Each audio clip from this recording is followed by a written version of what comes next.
Here we are again.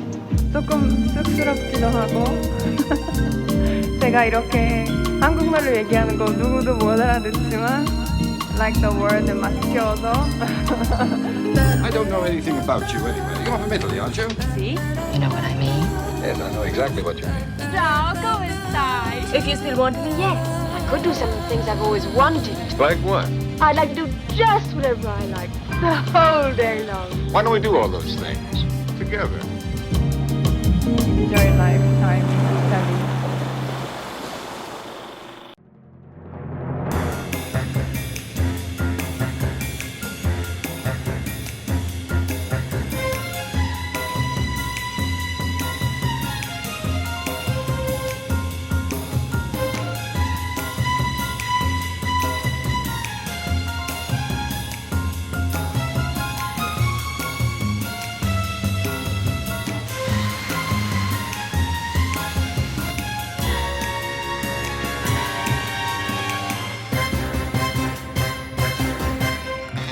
Many years ago, I was invited as a journalist to visit the breathtaking hotel Il San Pietro in Positano for a night for a press trip.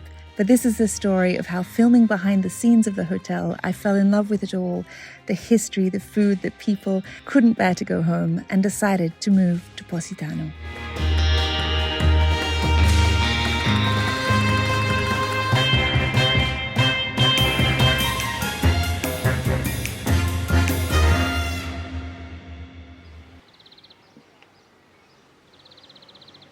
I had been in another part of the Amalfi Coast filming, so I arrived at Il San Pietro by a little boat.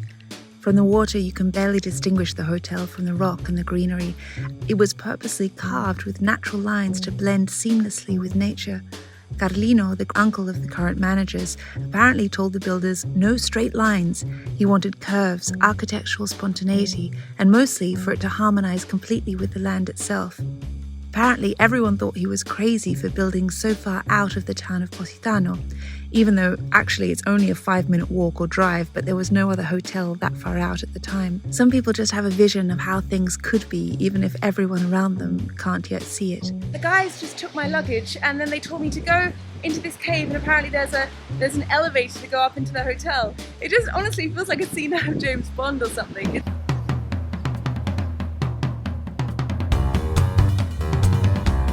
So I enter the cave, step into the elevator, and then the doors open at the hotel.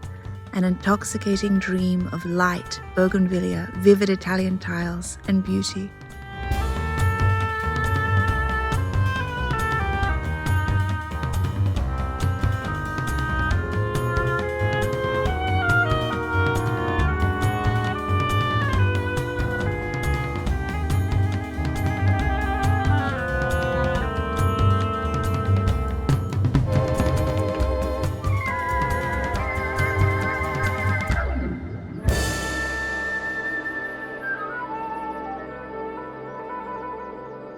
VITA here is the director of the hotel, and I mean, we had dinner last night and you were telling me a little bit about everything, but explain to me, raccontami un po', how is it growing up, because you grew up here in I grew up here. in Positano. I was one of my uncle Carlino had 22 nephews. I was 22? 22, yes. And Wow. me and Carlo, my brother, we were the only two allowed. And I grew up here. The first time I came to San Pietro, I was 6. Really? Yeah. Because before I didn't have the permission to come. Oh, really? For many people, I think this is just, as you would say in Italian, c'è una favola, no? To grow up in Positano, this seems like a fairy tale, a dream, but Yeah, but it's not only a dream; it's the accomplishment of a dream of a person. And I think he had a good vision. yes. When he first started, you have to know that when he first started the hotel, Yeah. part of the family, he had 5 brothers, 2 brothers and 2 sisters. They thought he was crazy because it was Yeah. impossible for them to imagine something outside the village. And they also tried to send him to the tribunal because he had a lot of debts. And he thought part of the family thought that he was going crazy. This is to send him to court, Because they want to stop him, but spending money. Really? It was not. It is not a rich family. I mean, my great grandfather was a gardener. Really? So the whole thing started by nothing. I even see it, on the ferry. People, like you say, it's a long journey. They come and they're tired, and they've caught a plane and a train and a ferry, and then they see Positano, and their faces they change. They're like, ecco perché. This is why we have come. Because Of anyway, course. complimenti because you have a Grazie. a But beautiful. for you, so easy to get invitation. Such a beautiful girl. Uh, Tell me now. I ask you something. How many invitations have you got up to now? well, Quite a few. I'm no, sure you no, are. but I think people generally, everybody is very friendly here. No, Yeah, it's true. they're very friendly. Vito, a very good cook himself, has an ardent passion for food, particularly local dishes, and I spent many days speaking with him about recipes that I was creating for a TV show I was working on. Although his hotel attracts kings and queens and celebrities, he has quite a lot of contact with the locals who live much more simply. He introduced me to a couple living high in the mountain above Positano, you may remember that episode, and also to one of my favorite restaurants, DOLCE, just a little shack on the beach beside the hotel, which you can only arrive at by boat. I often saw Vito in the hotel's garden picking vegetables or in the kitchen of the restaurants. Carlino, the casual restaurant down on the hotel's private beach, is where they serve up their signature lemongrass pasta made with an infusion of lemon zest. It's one of the most delicious plates of pasta I've ever had. Fresh but with a little heat of chili and a totally unexpected star ingredient, but lemongrass grows here, as do obviously the lemons they use to make the confit which creates the sauce.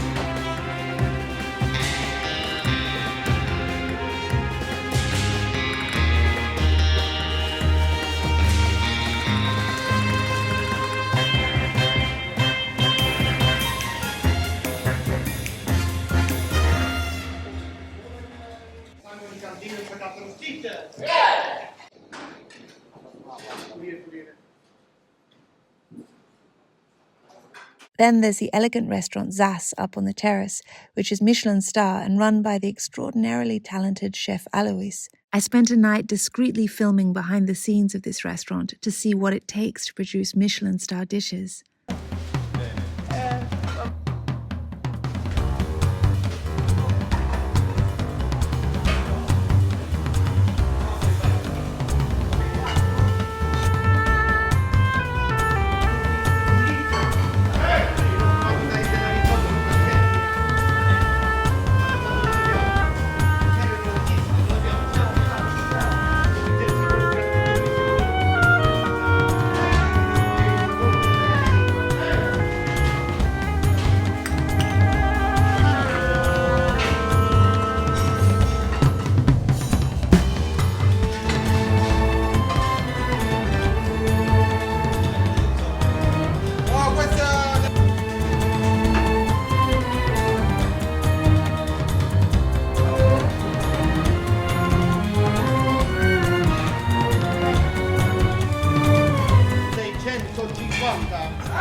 It's 5 o'clock in the morning.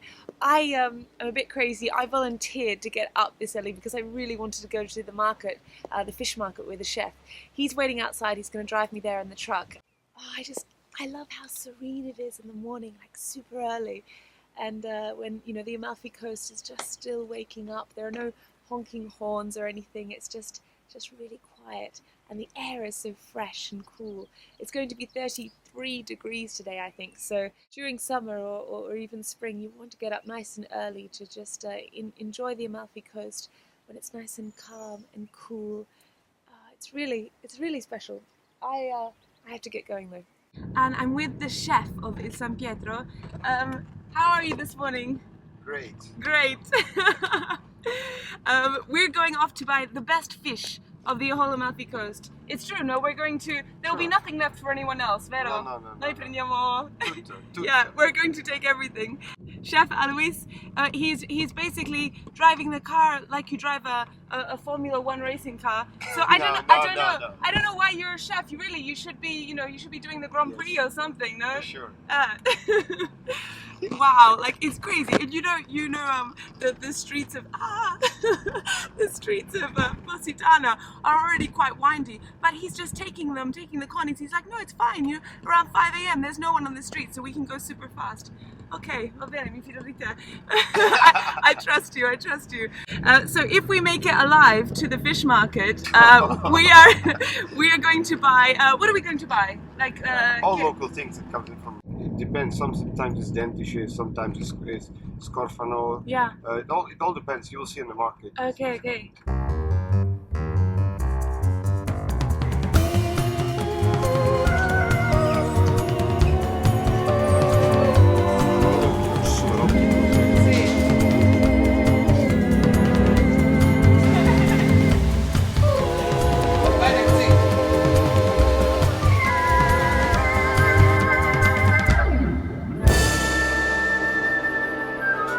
He was saying to me before, he's like, the guys here, they're real, they're genuine, and he really likes that rapport that he has with them, so that he can go in there and be honest with them.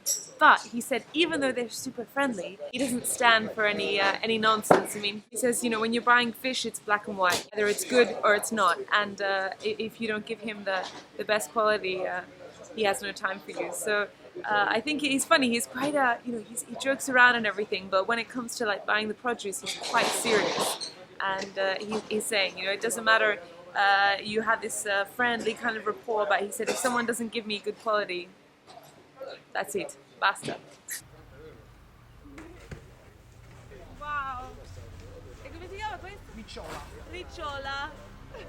Mamma mia. No, di sporco, no. Signor Lois, l'avevo tu qua, vediamo. Prego.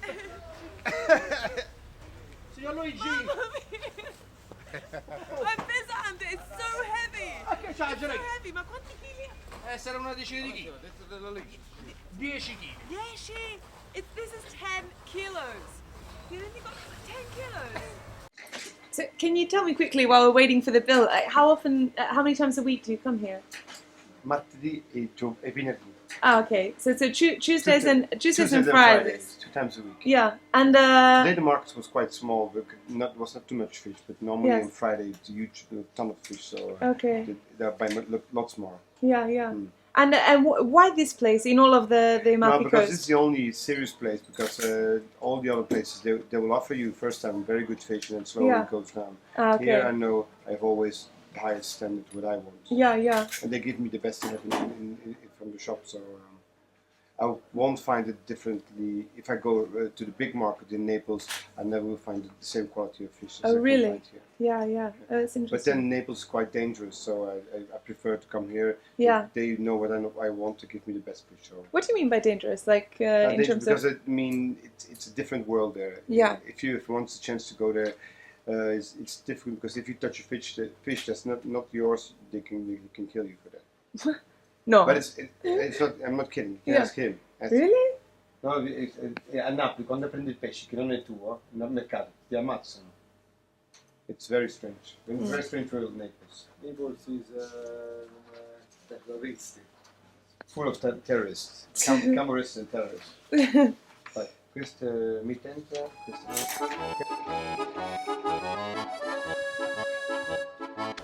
Buongiorno!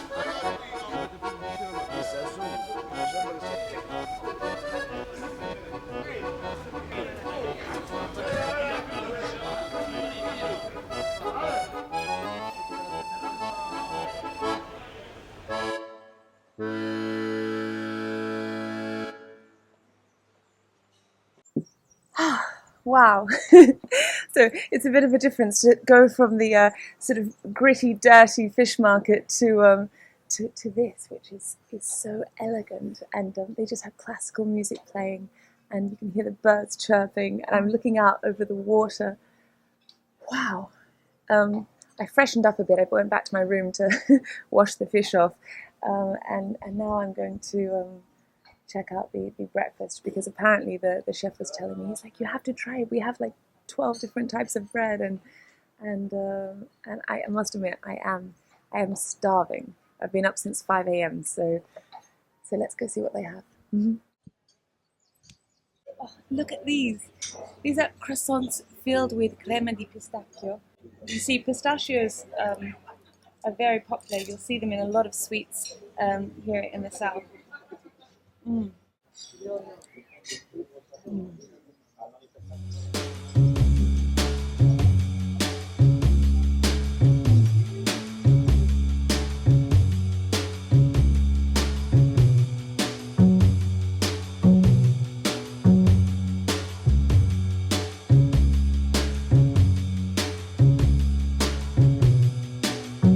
I've fallen madly in love with Italy, and I made a life here. But you fell in love with Italy many years ago, no? Yes, I came here the first time, and I had the view here.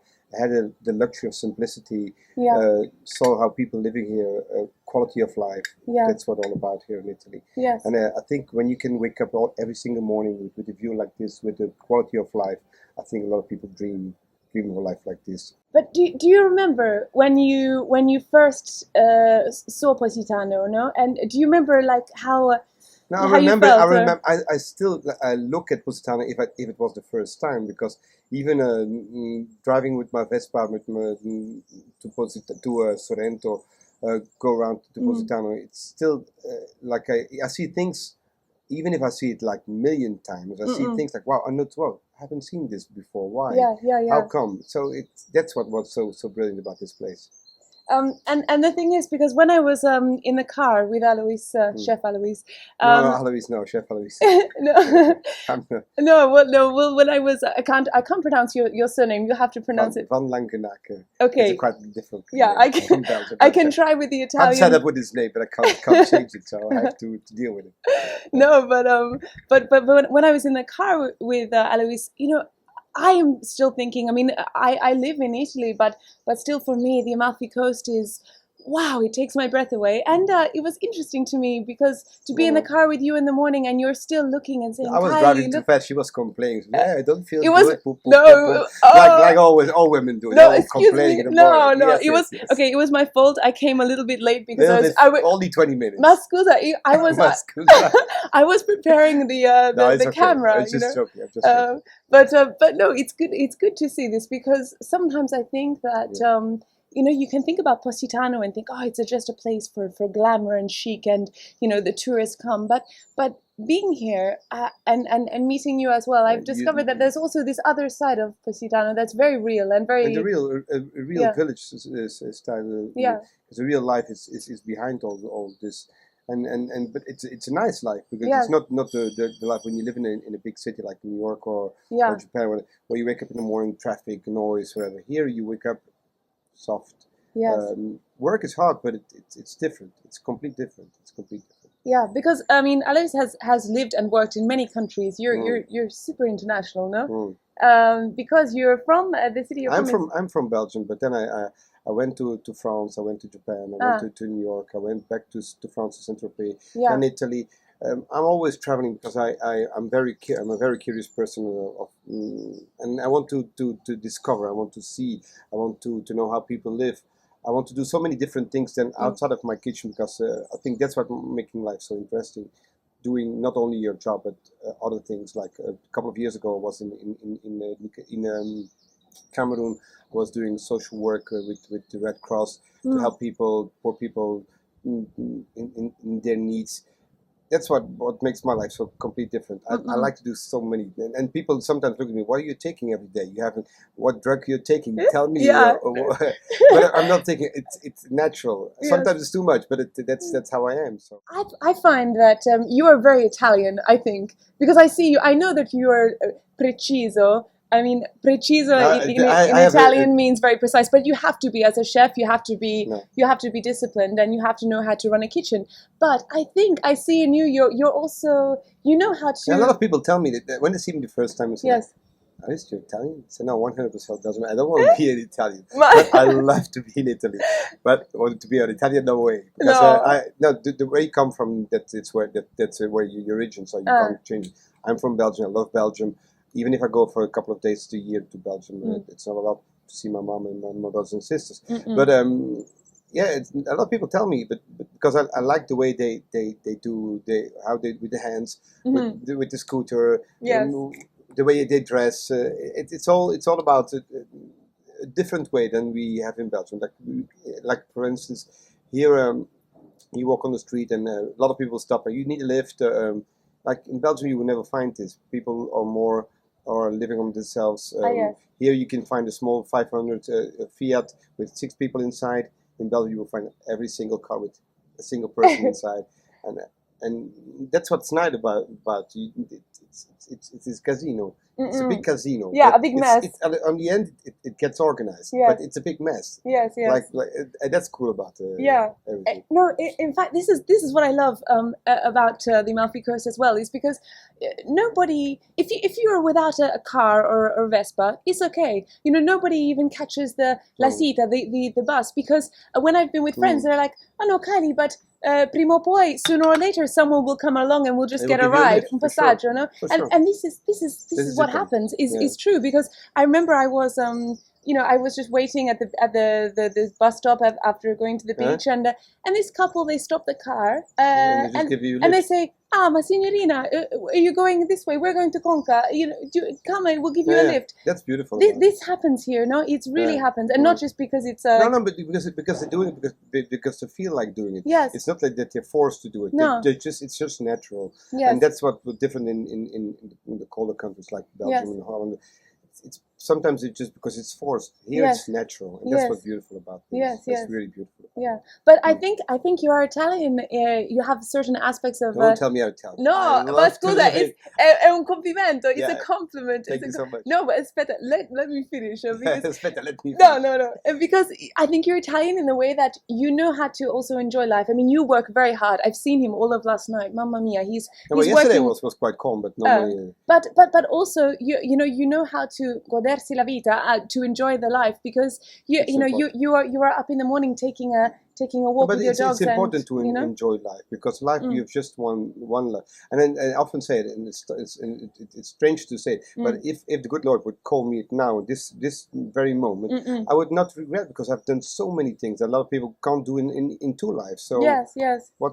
And I live 100, not 100. I live 300% every day. Like if this moment is my last moment, so that's how I am. So. No, I see that. But living with some people who living the whole day long with me, sometimes they always say, I can't. It's too much. The whole day, like too much. Yeah, but you and I are quite similar in that sense. We have. No, because we want to do so many things. So everything. You want everything. Everything comes to me. Yeah, I think I do.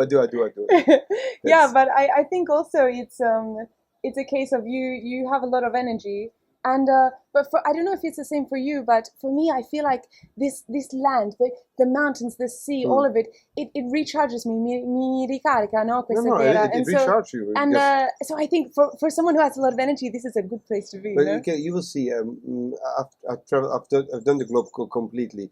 The thing is, I've never met a place where you have all the combination of everything. Yes. In a small area like this. The Amalfi Coast is a small area, but you have a combination of everything. You have the ocean, you have the mountains, you have beautiful people, you have good weather. It's a combination of everything that fits all together in this small spot, and that's, I think, also the magic and the thing why so many people come here for years, because they find something that they can't find nowhere abroad. That's for sure. When I came here, the first weeks, it was quite difficult because the mentality, when you used to have everything perfectly in a perfect timing, here it was different. Now they know how I am. Like a very, you have to be an hour. Everything is scheduled. But in the beginning, it was quite difficult because people, they were more like, if you can't do it today, we do it tomorrow. After tomorrow. And you can't do this to a Belgian guy like me. No. It's too much for me. Oh shit, you have to finish today. Don't bother me. You don't want to, that's the thing. But you get used to things, and then you have to find compromises. If people are not coming here for having foie gras or having dishes that they can have in north of Europe or having in the States or in wherever in the world, they're coming here to have products from here, to have vegetables from here, to have tomato from here, to have the fish from here. And that's where people are coming from. How many times last night did I hear you shouting, spaghetti al Positano? So it's a very simple dish. It's just spaghetti, tomato, oregano, some Parmesan cheese, and olive oil. But it's what people coming for. And some in the beginning for me was like, no, I want to make things more complicated. But then I've learned through the years that you have to. So we chefs want to exaggerate always. We want to make beautiful dishes with another because to show off how good we are. But it's not that what's important. It's important what the guest tells you in the end of the evening. So, this spaghetti was very simple, was very tasteful, but that's what I loved it. Because I could have put a lot of small decoration on top of it. The guest would have appreciated it because he would say, okay, it was nice, but I'm coming for the spaghetti, not for all the decoration. That's what I think. So maybe what I'm trying to do is get Alois to have a little bit of time off, and maybe we will go. Apparently, he has an amazing Vespa. Two. You have two. Two beautiful Vespas. What do you do with two? No, a small one and a bigger one. Okay. No, so I'm keen to see this. Maybe. Now I will bring you around to Positano. Maybe you can take me around Positano because I want to see where he goes. And Allora, you have to go back to the kitchen because you have to work. But thank you so much. Thank you.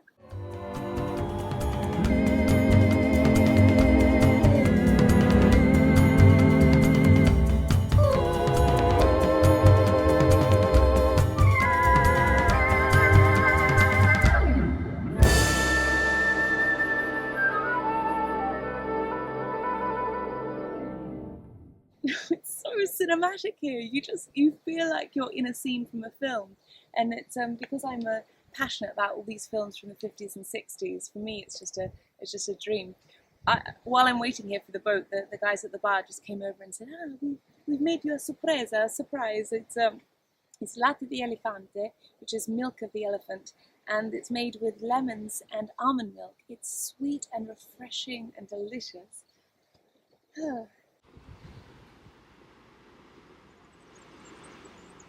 I also spoke with Carlo, Vito's brother. For him, Positano is a dream for how he can live it with his wife and 2 children, taking them fishing or trekking in the mountains on his days off. A person usually do when they build an hotel, usually they want the hotel to be seen from far away, from kilometer distance, and we just did the opposite.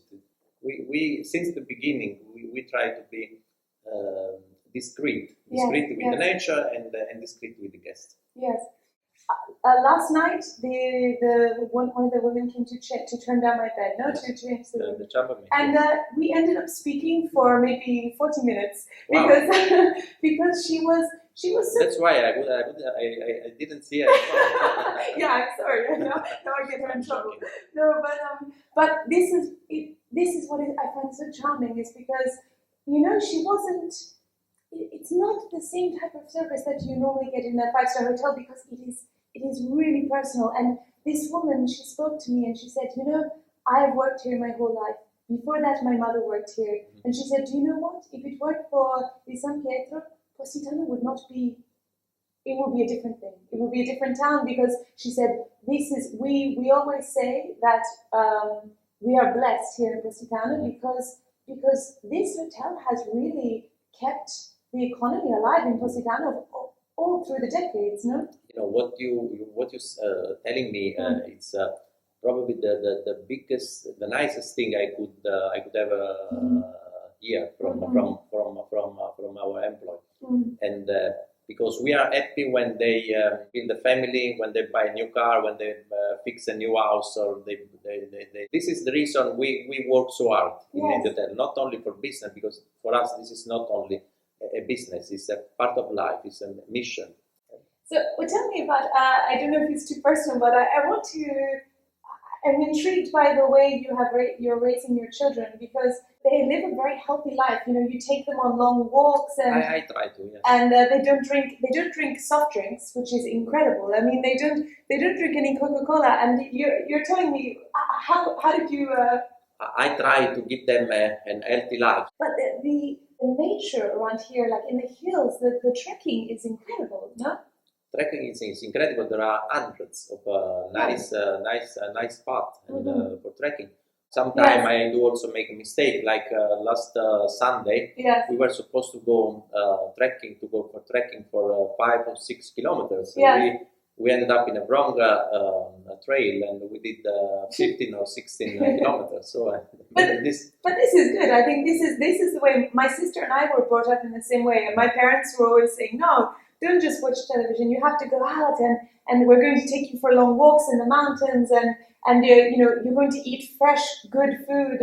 For not healthy food, I try to not just to forbid them to. Otherwise, this would be impossible. And the first occasion when the father or mother is not there, they would do the opposite. So I try to let them understand by themselves that something is not healthy. What I did for the Coca-Cola. Yes. One night, I chopped 2 little pieces of meat, and I told them, let's drop 1 piece of meat in the Coca-Cola, in this glass full of Coca-Cola, put in the refrigerator, and the other piece of meat we leave like that on the plate into the refrigerator. Let's go to bed and wait. Tomorrow morning we check what happened. Yes. So the day after, the morning after, we opened the refrigerator.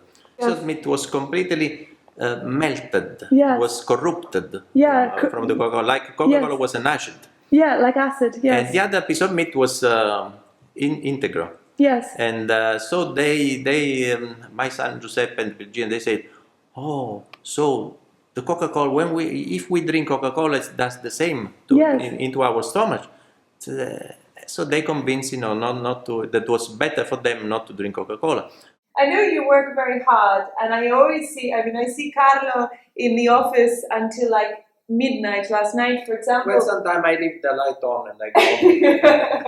No, this is not true.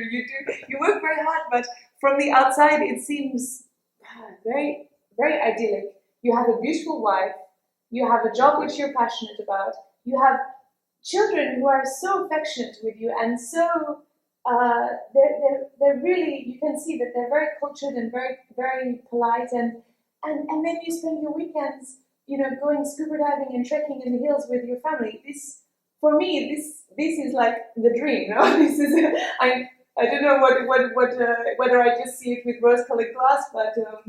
Well, I think that I work very hard all the week, so I take Sunday just to stay with them, and I think that is important because at their age now, 7 and 8, it is important they have somebody. Father and mother,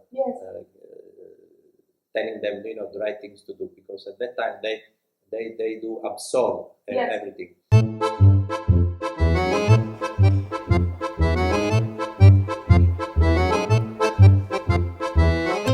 We're going to make the pizza now.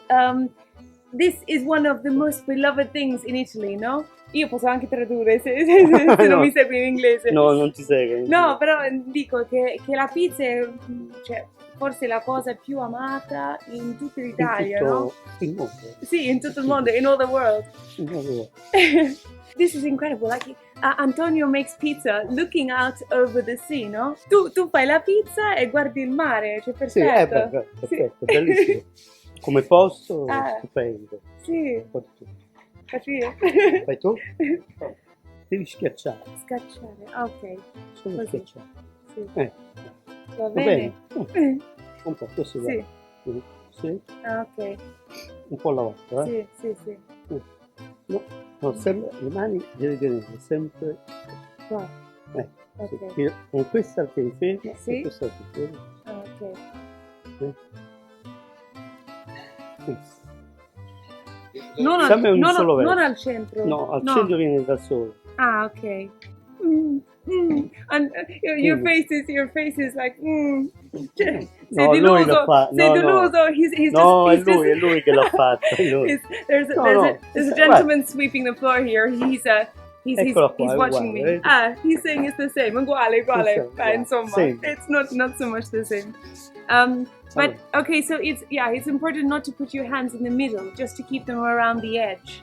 And then Antonio is saying that the middle will stretch out by itself, but you need to just keep it around the edges of the pizza dough. Giusto? Sì, devi dare una ferma. Sì. Io faccio la sinistra ferma e chiudo con la destra. Ah, Poi okay. c'è chi fa l'inverso. Sì. No? Okay, so left hand still, right hand moving around. Per questo movimento, no? Ok. Allora, Madonna. ma noi facciamo la margherita, no? Sì, facciamo la margherita. Sì, this is La margherita è la pizza più conosciuta e più... anche più buona secondo me, no? The margherita is the best. It's my favorite because it's so simple. And ma what do we have here? Cioè, questo abbiamo Solo pomodoro. Solo pomodoro, ok. Pomodoro e sale. Io devo usare così.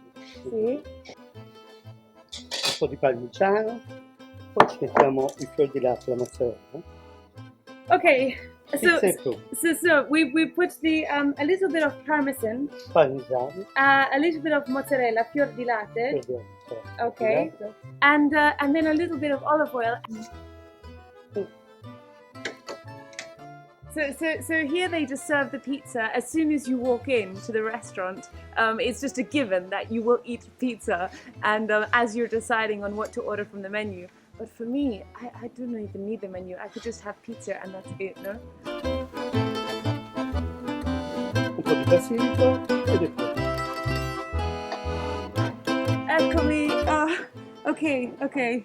Now I get to eat it. Rascotta, it's hot, it's boiling hot. E mi dici com'è, se è buono? He's saying you tell me if it's good, if I like it.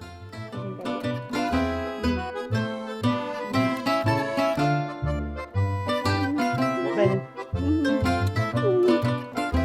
Mamma mia. No, è proprio buona. Sì. Complimenti. Grazie. Mamma mia.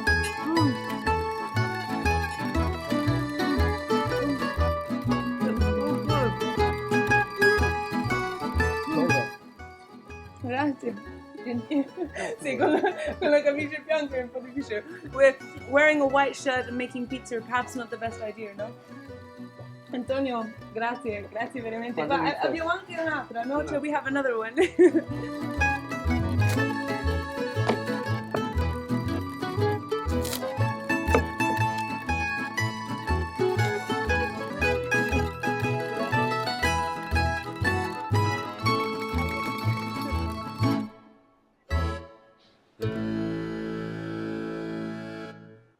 Bene? I'm so excited.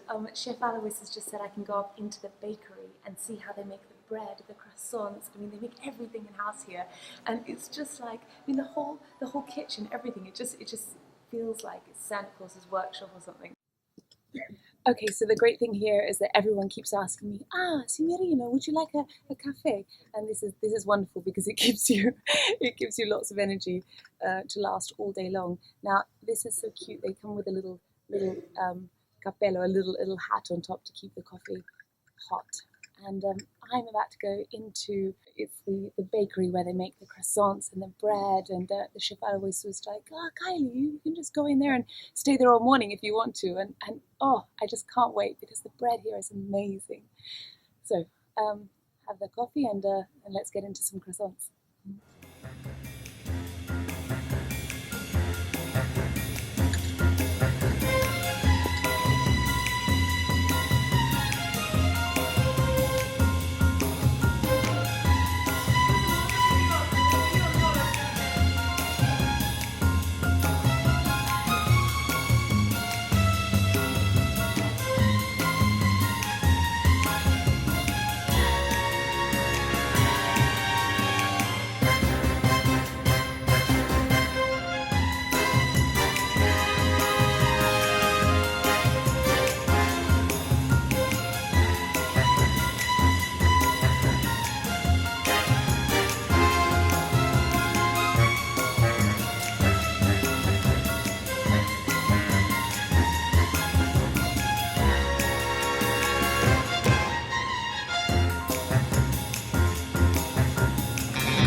I stayed for hours learning so much about bread, focaccia, pastry, cakes.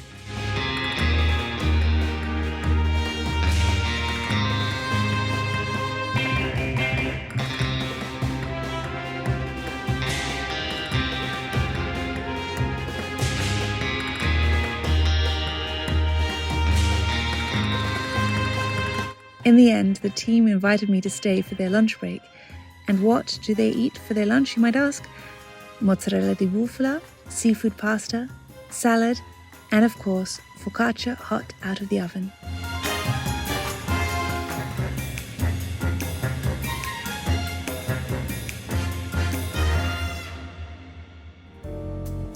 Perché quando mi vita tu griffa come gatta non è che t'ha già fatta che non mi può vedere. We had dinner. I was going just back to my room, and then I think Vito is discovering that I'm very romantic and I love history, and so he's like, Kylie, here, and he gives me, aspetta, I'll show you. He gives me this book, and it was like midnight, and I was so tired, and then I went into my room and I could not put it down because it reads like a fairy tale, like you read it, and it's not like some sort of brochure of a hotel. I mean, this is a story about a dreamer. But and the story is that just the way that my mother wants to tell the story to the nephews. But her grandchildren. Yeah, it's so. You think maybe it's me. I'm too sentimental, but you think about the people who have come before here, and not just people in film in Hollywood, but writers, and artists, and it feels like everyone who was creative, was attracted to this place because of the character of Carlino, no? Of course, he was a character, and he had so many friends. One of the stories in the book is about the day that the hotel was fully booked and Marcello Mastroianni called Il San Pietro asking for a room. Carlino, ever the optimist, took the call and said, "Don't worry, ti aspettiamo, we're waiting for you. Quando pensi di arrivare? When do you think you'll get here?" "Finisco le riprese di oggi e arrivo da Amalfi," said Mastroianni. "I'll finish today's filming and come from Amalfi." So Carlino hangs up the phone, looks around and thinks, "We don't have a room, but we do have a beautiful terrace with a view." And so, like a conductor with his orchestra, in a matter of hours, they build a makeshift hotel room, walls, plumbing, lighting. They upturned a giant salad bowl and made it into a sink, all in the time it took Marcello to drive from Amalfi to Positano. Apparently, he arrived with the great actress Catherine Deneuve, and they stayed in that room for 3 months. Because no matter who you are, no matter what era, once you have arrived at this magical place, it becomes very easy to forget that the rest of the world exists.